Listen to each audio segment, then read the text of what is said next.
everybody. Kenny Jang here with the Church Butler Lunch and Learn podcast. We're here for another fantastic episode. On the countdown to Easter 2018, is everyone ready for Easter? This year, Easter's coming really early, April 1st. And I actually haven't heard that much chatter about the fact that it's on April Fool's Day recently. But I brought two friends into the Lunch and Learn today because I want to talk about something that's really important that most communicators know at this point, church communicators. They should be on Facebook, and they probably should be thinking about Facebook ads. And when I talk about ads and think about ads myself, I talk to these two gentlemen. Welcome to the show, Richy and Andrew. How's it going, Kenny? Great to be here. So first of all, for our audience, why don't you both say, identify who you are, which one's which, and tell a little bit about your background and what you guys are doing in terms of, you guys have a Facebook group just for churches as a resource in terms of Facebook, right? Facebook itself. Yeah, we do. I'll start us off. That group's Reach Out Marketing, and you could go there, join the group. We're always trying to put value bombs in there, as we call them, and different ads. What's working now? What worked last year? What we think is going to work next year? We put everything we can in there. But this is Richy. I'm Richy. My partner Andrew will introduce himself in a second. But we're with RA Marketing and Reach Out Marketing. We specialize in Facebook ads. I was in the military right out of high school. Did about a 10-year service there in the Air Force, and then got out and linked up with Andrew and never looked back. So it's been a journey. And where are you located today, Richy? I'm in Castle Rock, Colorado. Close enough to the Seahawks. We said we weren't going to bring that up, Kenny. Yeah, you knew we were going to talk about it. You could just paint over it. You could paint over it, change the brand there. So I'm not doing it. I'm proud of it. Someone's loyal here. Okay, Andrew, let's go with you. Tell us a little bit about your background and what you bring to the table here. Sure, absolutely. I've been in the financial services market as a marketer since 2006, so going on 12 years now. I live in Indianapolis. I used to live in Denver, but recently moved to Indianapolis with my 5 children, soon to be 6. Richy and I work a lot on Facebook ads in the financial services industry, and we both have a heart for the kingdom. A couple years ago, we decided that we really wanted to use the skills that we had developed in the financial services industry for the church. And so we started basically our Reach Out Marketing group, and been working with a lot of Christian companies and churches to help them with their Facebook ads because there's no more powerful vehicle really to spread the gospel, in my opinion, than social media at this point. When Jesus used the tools that he had to spread the gospel, why aren't we need to as well? Yeah, and so everybody here watching and listening, you obviously know about the social media for churches Facebook group that Church Butler runs, but these guys run a fantastic group that you guys have to subscribe to. The specific name is it Reach Out? How does someone search for it on Facebook if they're looking for the group? Yeah, the name's kind of one of those long drawn out ones, but it's Reach Out Strategic Facebook Marketing for Churches. Yeah. And it's worth going through that trouble of actually finding it, because once you do and you get in it, you can actually see real live questions, and these guys and others are answering them for each other. It's like a live help desk. It's been just a great resource, I must say, that you guys have put out in terms of being very generous with your time and energy of helping other churches out there. And so one of the things I want to talk about today is Easter. So we're at the countdown to Easter. We've got we're here in February, the top of February. We've got March, and then right there, April 1st is Easter. And everyone is starting to go into Easter planning now.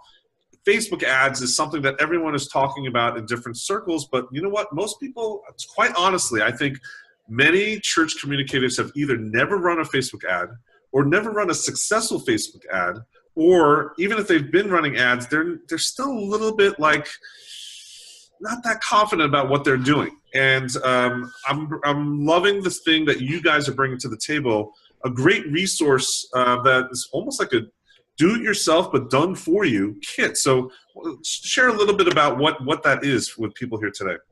Yeah, exactly. I'll jump in here first, Rich. Essentially what we found in trying to help churches over the last couple of years is very few churches think they can afford to hire full-time Facebook advertisers, and some that could maybe already have an in-house marketer. And so, like you said, Kenny, the big issue I think with church communicators is this mental block that they have of confidence of, am I doing this right with Facebook ads? And Richy and I have worked on millions of dollars worth of advertising at this point, so we know we're confident when it comes to when we put out a Facebook advertising campaign. And so what we've basically decided is, based on our time constraints and budget constraints of churches, we want to help as many churches as possible without asking them to spend a fortune. So we developed it's EasterAdPack.com, and I'll let Richy jump in here and kind of explain what's all in the pack. Yeah, Richy, what's included in this Easter pack? Yeah, and Andrew's being a little bashful there, so I'm going to build on what he said. But one thing that we do, really, I'd put us up against anybody, is bringing online, offline. That's sort of kind of become our tagline, kind of organically. But we fill a lot of seminars for our clients, and that's kind of what we do. We do it in a very, we basically got it down to a science. So I know I can look at a market, tell you exactly how it's going to perform, how many people are going to come, what it's going to cost, the number of days it's going to take. So that mentality in the business world is what we've brought to the church world. That's where we did these these campaigns for both Christmas, a couple of Easters, and that's where we kind of nailed down this timeline. So what I love about the ad pack the most, and probably because I created the graphic on this particular one, was it's a timeline, and so it takes the guesswork out of it. A lot of times it's like you know how to put an ad up and maybe even write really good copy, but when do you do it? How long do you leave it up for? Like, what metrics are you looking for? That's what we've built into the ad pack, and it's basically, on this day do this. Yeah, it's a timeline, right? It's a playbook, basically. What I love about it is that you've got this 14-day timeline calendar, tells you exactly every day what you should be doing, and it actually has real examples of ads that you've used in the past and content with even photography. Everything that you need to actually run the ads, right? So people don't need to go off and search and produce stuff. It's actually all in the ad pack that people can just construct together and follow that plan together. Right. Yeah, and some of the physical resources that are there, I think we have 13 unique images, all of which have already been formatted for the Facebook ad size. That's just very specific. It's like 1280 by 620 or something like that.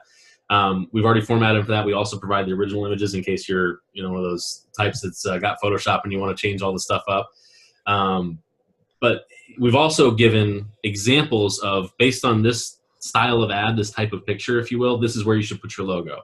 This is where you should put the banner across. This is how much text you should put. So it's more than just the images. We also give real examples of ones that we've run and how we would run them as images if we were running your ad campaign. Yeah. Like, this is what we would do, and we know it works. So now, I'm sure this appeals to a lot of larger staff that have maybe one person inside dabbling with Facebook ads or running the ads if they've done campaigns before. But to be frank, and my heart is, most of the churches out there are 300 or less, 200 or less people. They're smaller staff. Maybe it's a solo pastor. Maybe it's a pastor and associate pastor. They don't have margin. They don't have big teams.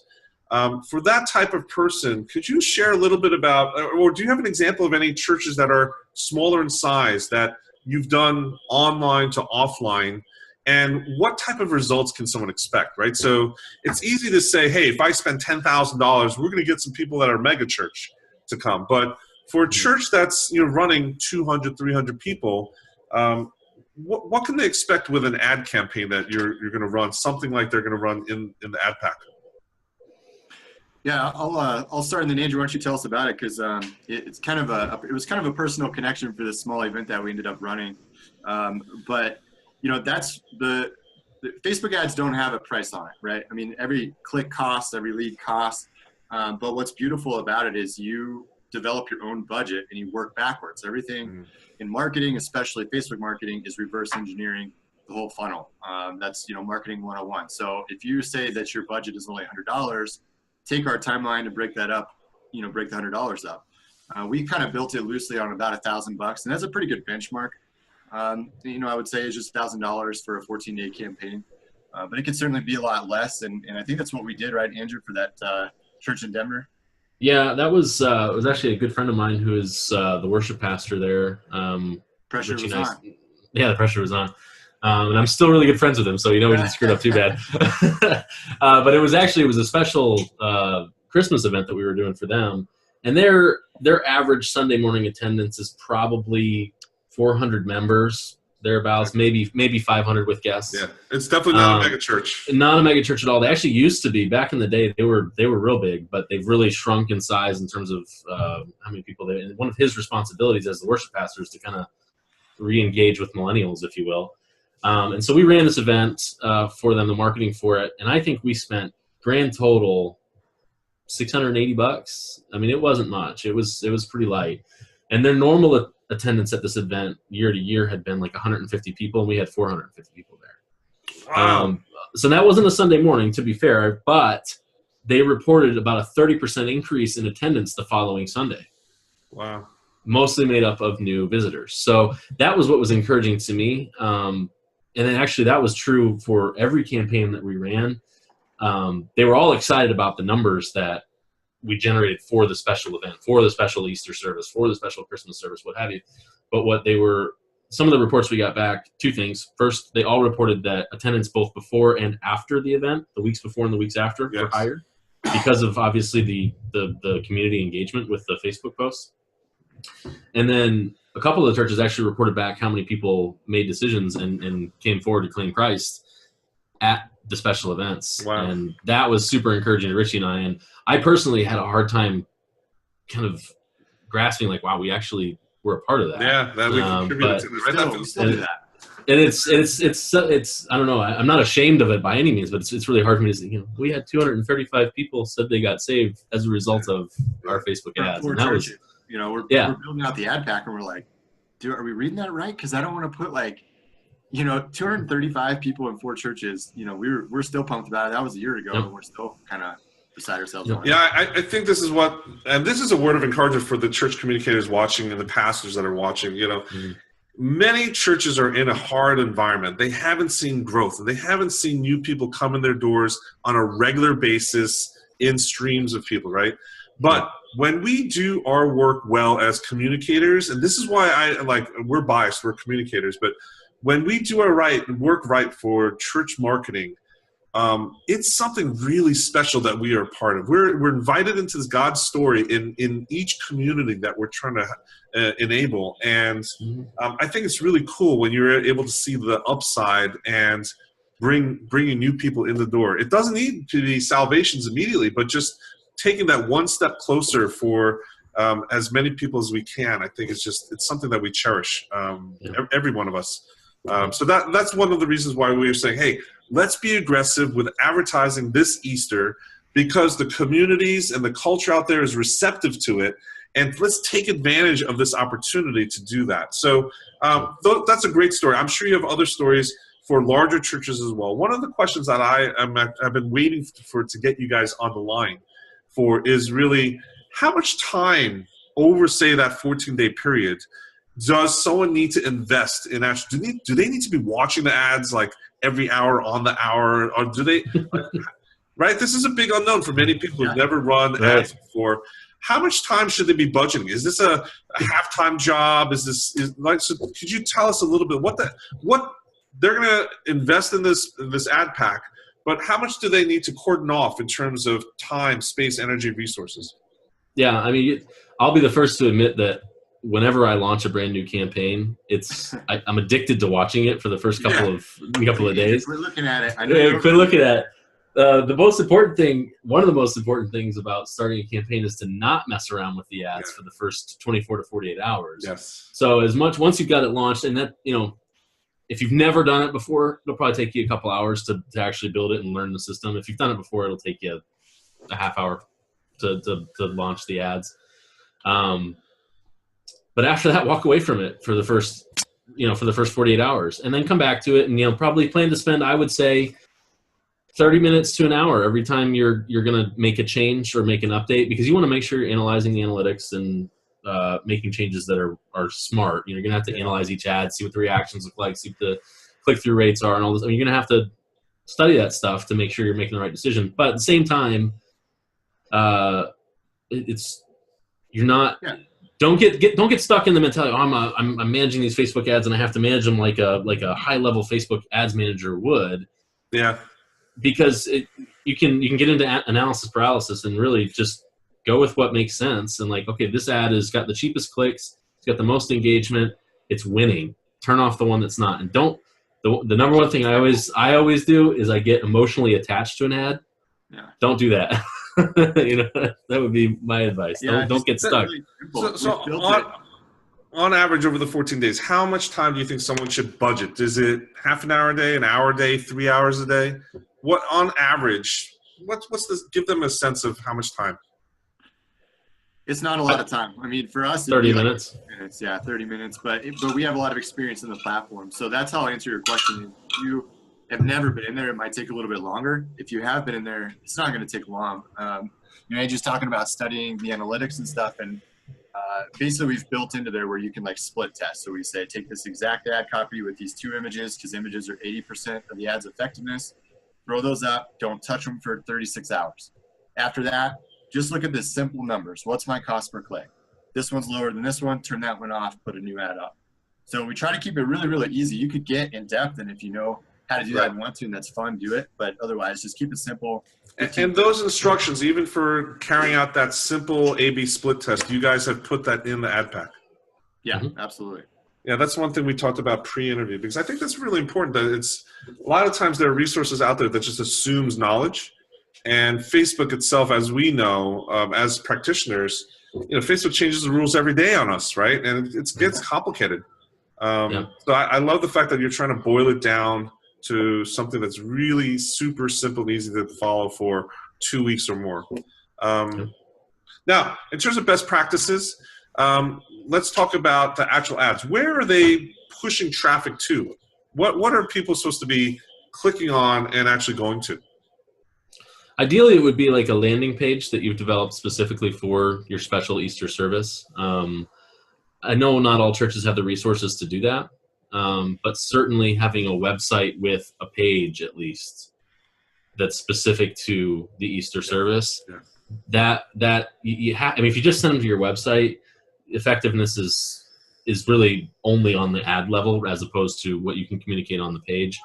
I like a landing page because there's not a lot of navigation. You don't have people clicking away. You can deliver a lot more content. A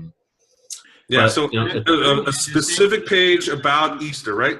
You don't don't talk about your men's ministry or your pancake breakfast coming up. You're talking about April 1. Yeah, just keep it congruent. That's the main word right there. Is it doesn't really in this version matter where you send them. Just make sure you're only talking about that thing, even if it's on your website. Have a page dedicated to that one thing. Otherwise, you lost the click. You lost the interest. Right. I always say there's each element of the marketing funnel has one job, or should only have one job. The ad is to get the picture is to get them to stop. The ad copy is to get them to click. Once they've clicked whatever's on that page, whatever they get to should only have one job. And it shouldn't be to educate them about their men's breakfast or pancake lunch or whatever. It should be to educate them on why they should be there at Easter. Okay. And then do you guys prescribe, do you think that people should be ticketing for Easter? This is something that a lot of churches have started to do, especially the larger ones. Or how do people, how do you know once they come to your page if they're going to come back to Easter or not? Yeah, that's a tough one. I mean, every church is going to do different things. I think if you're trying to ticket people, you're not necessarily, I think that's going to be like buyer's resistance a little bit for a cold traffic. Well, I'll say like this, like my church I go to a mega church. I mean, we have like 7,000 people or something like that, 3 services. They do tickets. The way that they do it is where the first 1,000 people of each service to sign up gets a reserved seat, and then they open up general admission for everybody else. For this, I honestly, I wouldn't worry about it. If you have it in place and you want to use it, go ahead and do it. Just say you can, and then the way I position that is, you're coming to a new place, maybe you've been here before. Make it as easy as possible and just go ahead and reserve your seats. You guys could just slide right in, get into your seats, and experience what we're all going to experience together. And then that's where you break down that barrier of them going through that buyer's process. But I would say the majority aren't going to have tickets, and I don't think it's necessary for this for them to work. But if you do, that's kind of how I'd position it. Gotcha. Okay. What else comes with the kit? Anything else? So you've got the ad copy, the text that you put in there. You've got you got images that you put in the ad. You've got a game plan, a playbook of literally what you should be doing every single day of the campaign. You've got, do you have any FAQs or Q&As in there in the pack as well? What happens if someone actually has a question? Do you have any resources where they can come and ask you guys questions? We do. We're kind of purposefully limiting that. We have basically a Facebook group that you can purchase access to, where anybody that purchases that will have free access to us to ask questions, and we'll be doing weekly live sessions in there, and then obviously peer-to-peer accountability and things like that. Inside the pack, there's a few extra bonus resources, a guide to setting up your Facebook pixel, some examples of past ads that we've run that maybe just to give you a little bit more information. Some tools that we've used in our ads management that we really like. Let's see what else is really like that. You could take the ad pack, use it for Easter, have it be amazing, but then that something in that pack is going to last you your career. Some tool. There's a piece in there about ad psychology. So we basically put an ad in there and dissected, why did we put this question here? Like, why did we put this button right here? Why is there a short link there? What does this image mean? We told you what all those things mean and why we used it. And that's a lasting, tool that you guys can use. Anybody can use. And of course it's always going to change as the market changes and all that kind of stuff. But that's a really good foundational, some really good foundational principles in there that can be followed as well. Gotcha. Now, in terms of timing, are you going to run the ads all the way up through the morning of April 1st? Is it the day before? Some people have asked me that question this week, and so I think the answer varies, but what's your take on it? Yeah, definitely you should. I mean, part of the strategy that we've put in there is retargeting. And we've also included ad copy for retargeting. While we pause, just tell people what retargeting is for people who don't know what that is. You can develop an audience based on website traffic. Again, that's why there's a pixel guide in there to help you install a pixel if you don't have one, but it explains what it is and how it works essentially. But you can retarget people that have clicked on your ads, engaged with your ads, been to your website and things like this. So you basically are telling Facebook, hey, anybody that's seen this ad and clicked on it and gone to our page and this and that, show them this ad.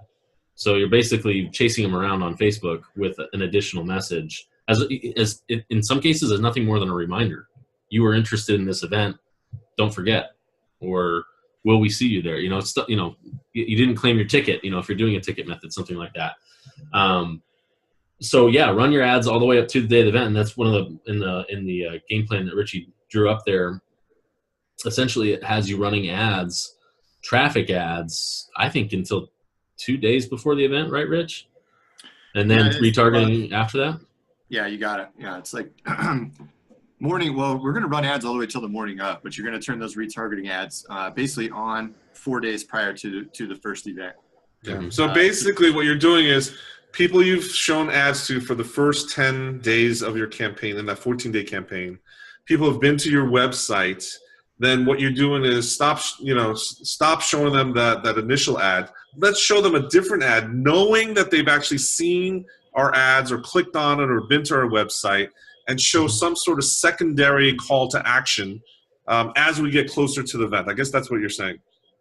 Right, just stay in front of mind, top of mind. And one strategy or example of that we used in the past is where we ran, for this particular church, I think it was like 3 or 4 different winning ads. So we had a bunch of ads and we trickled it down to like these 4 winning ads.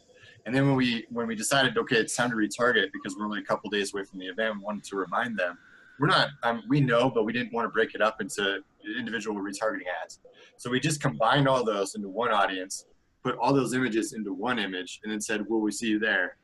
And so one of those images is going to resonate with them because that's the one that they clicked on to start with. So little stuff like that where you're just triggering like, oh yeah, I was interested in that. I did go to that site. Oh, it's tomorrow. Okay, great. Yeah, let's make plans. Let's go. Because they'll forget. Everybody forgets. I mean, I know it's Easter and that's kind of a big deal and everybody knows Easter, but they're still, if they're not like a church group, or whatever the circumstances, the reason, if they have one to not come, sometimes they take it. So make it easy and remind them with those visual cues. Gotcha. And in terms of targeting, when you show ads on Facebook, how far out geographically, I mean, are you showing people in the whole state the ad? Are you showing in the whole country the ad? How far do people see the ad from your church? That really varies on where your church is. If you're downtown New York City, you don't probably want to go much bigger than a mile or two radius, because I always tell people from a business standpoint, count up your competitors in a certain radius. And if you get to the point where there's 20 different people doing the same thing that you are in your radius, you're probably not going to, you're going to have a hard time differentiating yourself. Right. In a more rural market, you might have to go out 30 or 40 miles because that's how far people drive. One of the things that we tell you in the ad pack is identify your ideal client. Identify who attends your church now. If you've got people that are driving 30 miles to come to church consistently every week, maybe your market is a 30-mile radius. If the furthest anybody drives to get to your church is 2 miles, there's probably a reason for that. It's probably because you're in a really densely populated area. So it varies, but I would base it on what your current membership looks like. Most churches, it's honestly going to be 7 to 10 miles. And that's the simple answer. Where is that? Is that part of the process of setting up an ad that you can determine how far geographically? Is that one of the options? Yeah, that's actually at the ad set level. You're going to determine, geographically where you want this ad to be shown. You just drop a pin on you type in a zip code and then drop a pin, and you can change the radius of the. Oh, so that's actually visual on a map that you can have a circle radius, driving radius, basically. Yep. Perfect. Yeah, and then Facebook will tell you the numbers, based on what you've just defined, how many people are in your audience. So, you're probably going to be, it just depends on the area, but 30 to 40,000, is good. We've done a lot less than that though, even like 5 or 10,000. Again, it's all area, and it's what would you do? Like, if you're not going to get in your car and drive because it's too far, then don't do the radius because nobody else would either. Yeah, I totally agree. I was just in Pennsylvania, in Manheim, Pennsylvania, where LCBC is. It's a big multi-site. Their main campus gets about 6,800 people, and when you drive around in Pennsylvania, you're like, where do these people? There's not 6,800 people within like a mile or two of that church. I don't know where they come from, but it must be a culture where you just get in the car and drive in the morning to church for a while. And then I live in New Jersey, and like there's no way I would drive that far to get to a church, right? So it is contextual, and I love the fact that Facebook gives you that ability to control your ads, so you're not wasting money. What other tips, as we close out this interview, what other final tips when people are setting up ads for the first time using your ad pack? Is there something that you can help them actually have a little bit more comfort or reduce the anxiety in terms of, hey, this is worth the investment? Yeah, 2 things that I have, and Richie, I'm sure, has got some comments too. My first comment is, don't rely exclusively on Facebook to mark whether or not you were successful. If your church has no process in place for welcoming new visitors and new members, don't waste your money. Right. Don't do it, because you'll probably get some people in the door, but what good is it? I mean, and I shouldn't say what good is it. You're still going to get them the gospel. I agree with that, but developing these people as Christians is really the end goal, right? I mean, edification of the believer is the end goal. But don't rely exclusively on Facebook to do the job that the church needs to do. My second one is use your church members as your reach vehicle. The church, unlike my first one, the church, unlike any other organization really, or very few other organizations, has a built-in engagement mechanism in the congregation. So you can, from the pulpit on March 1st, say, on March 15th or whatever the day is, we're going to launch Facebook ads, and this is what they're going to look like, and put them up on your screen. Oh, wow. We want you to great idea. Like, share, comment, because in today's day and age, I'm not going to go I'm not going to go over to my neighbor's house and say, do you want to come to Easter with me? I mean, some people might, but very few people will.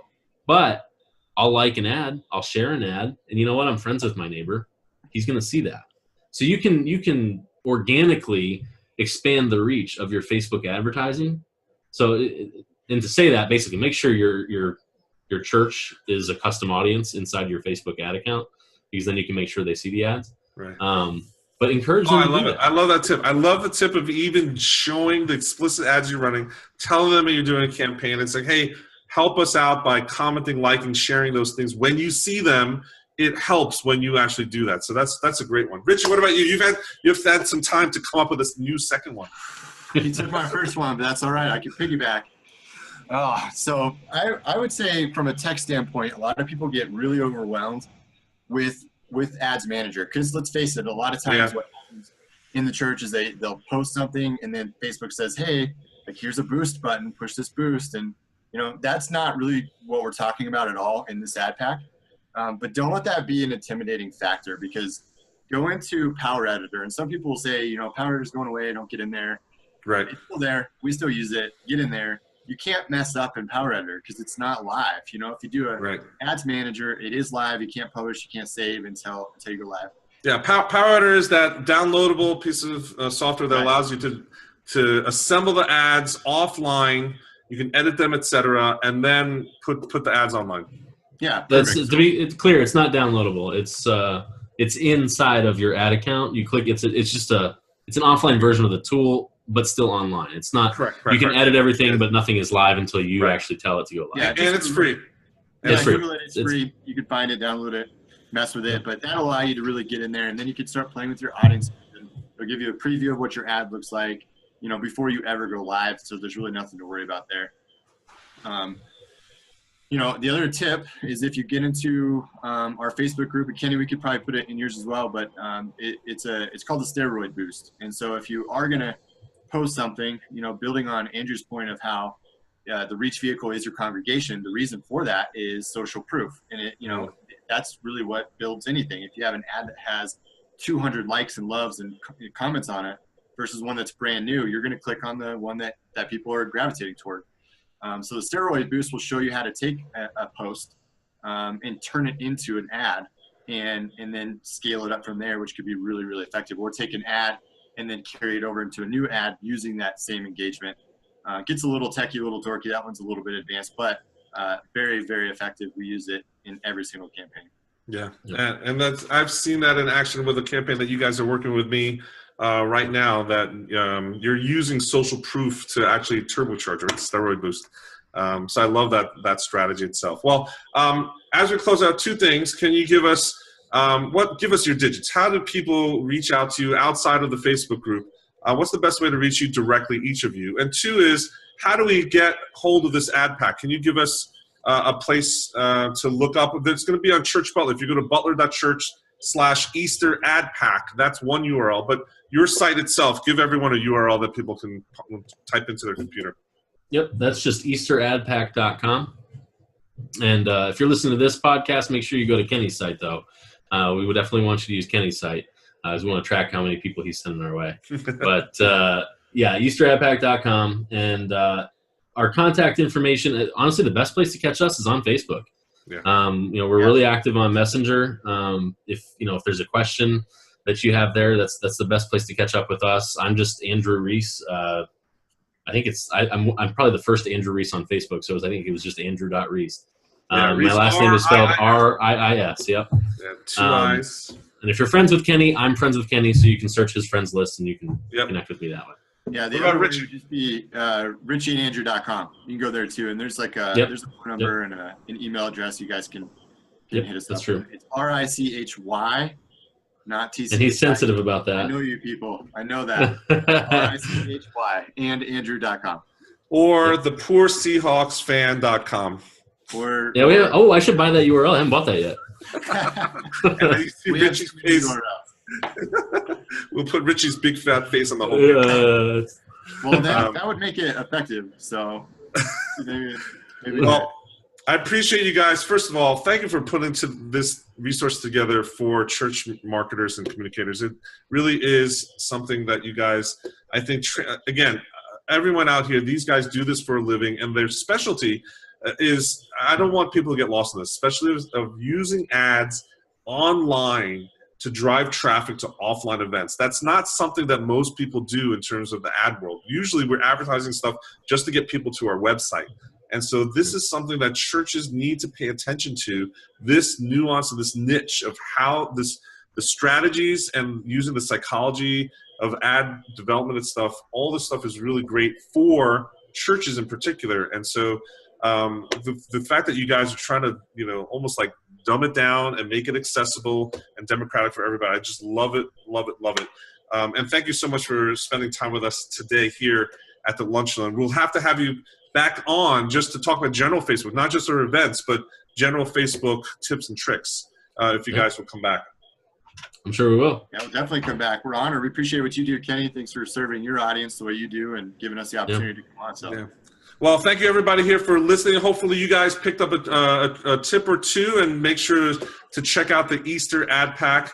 We'll have it on our site as well. Everybody else, if you guys can do us a favor and thumb us and give us a review on Apple iTunes, Stitcher Radio. And now, for those people who are not iOS users, we are finally on Google Play. There have been enough complaints. The demand is there. Might be 1, 2, or 3 people, but we're finally on Google Play with this podcast. So I want you guys to, just the 3 of you listening on Google Play, show up and give us a review and let us know that you're there, that you exist outside of the Apple universe. I'm Kenny Jang.